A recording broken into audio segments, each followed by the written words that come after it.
Bismillahirrahmanirrahim. Alhamdulillah ba'dahu wassalatu wassalamu ala man nabi ba'da wa ba'd. Ayyuhal ikhwa wa rahmatullahi assalamu alaikum wa rahmatullahi ta'ala wa barakatuh. Hare musidɓe julɓe tedduɓe mi salmini on mbiɗa ndiki sinalama goto kala koye kono nder noon e haare hannde komi faala ɗo ko toɓɓere wotere ko wonde woni nden ko siɗɗo me woni ko landi ɗo o wi himo mari sattede hakkude makko e yimɓe makko ɓen kamen Afrique wondema si o okkoriɓe goɗɗum haare ɓe yawi woɓɓe si landike mo o wallaliɓe hara ɓe taƴomo. O wi ko honno wawa o gerdata ɗum ɗon koye fof woni ko landa e haray komi wawata wiide taw kanko landiɗo on yo andu kono jomadade noon o fawa wonki wosina konko ki tawnata ɗum ko yo andu hay ko yumma ko so ɓe landike mo ko tawa way o ala fiire mum yo o jonnuɓe ɓer ko mari kon ajanada heddiɗo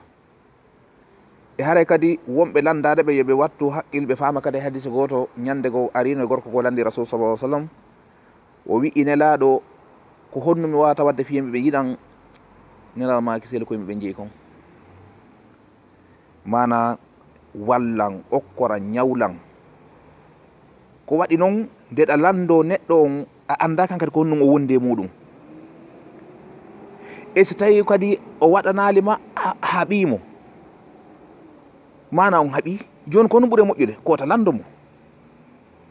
ɗum yo neɗɗon taw andu par ce que wonɓe landaɓe en taw ɓe monoɓe haɓa on tigui yoɓe andu koɓe maapi ko ɗum neɗɗon kadi woni ko maapi woni ko Afrique woni ko Europe wonɗa ɗaɓɓerde fof ko gotum de satti mi jonna exemple ɗe balɗe ɗo mi waɗi vidéo siɗɗo men ɗo mi hollimo mo yewta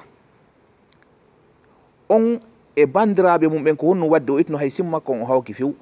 fi honɗum noon ɓe noddamo ɓe inna yo o naɓo mbuuɗi yo walle ɓe o inna moodi ala ɓe gerdi ha ala yuma makko feƴƴine nder muɗum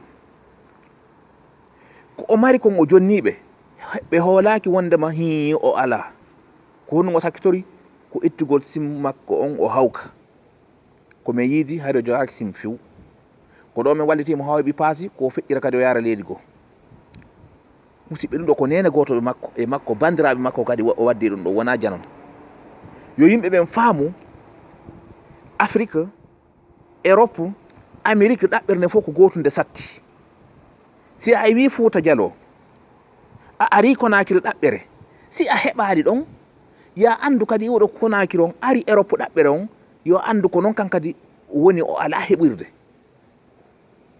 kala si a yi neɗɗo feƴƴi yawgol yeeto ko fi yo o ɓeydo o yaari wona fi yo o ɗuyto so o wima noon kadi gano satti wata sikku wi no hoyi hoya ɗo hay sa yaha hurgo wattane haqqil a yoɓay mbuuɗi ɗiɗi ɗo 2 francs suisse par exemple si nataɗo e cabinet yalta ajana lay ko heddi ko woni wo a yoɓay noɗo buy nde ɓe naɓa dépense ton haray hay facture ji maɓɓe ni ɗo ɓe yoɓade nodi buy hara ko ñamade no winda ko ñawliɓe haray musidɓe wattane haqqil wota lando siɗɗo ma ko ala feere mum si o okkima kadi wota yahu si goɗɗo okkima 10 000 ma 25 000 ma 50 000 francs guine jaɓɓu weltanoɗamo duwanaɗamo kadi watta ɗon par ce que ko waɗi noon anda ko no heɓiri ɗin e yi yimɓe ɓen ko soñji ko woni soñjadede kon kadi ko buyno feeti ɗo ko saabu Afrique feetiniɓe wona fi probléme gaɗon tun a yeyi ɓe soñji ɗo kono tawa kadi kamen ɓe noddata siɓɓe maɓɓe ɓe wiyane ko ni mi woniri tawa ɓe hooli nomi hadrani noon oɗa ko nene goto makko saabu ɓen o ittiri sim makko on o hawki haray wattane haqqil wonɓe torade ba e wonɓe kadi torede ba wonɓe torede ɓen woto on seetin ha wiyan on kuppa e contact hakkude mo siɗɗum ko waɗi no wonki o anda ko no arta janggo wota taƴu siɗɗo ma few foddeyɗa humpitade konto hikkori haare ko ɗum mi wawata haalande kanko landi ɗon biro ko mari feere mum okkor siɓɓe ma ɓen si ɓe landike makko ala wi modi ala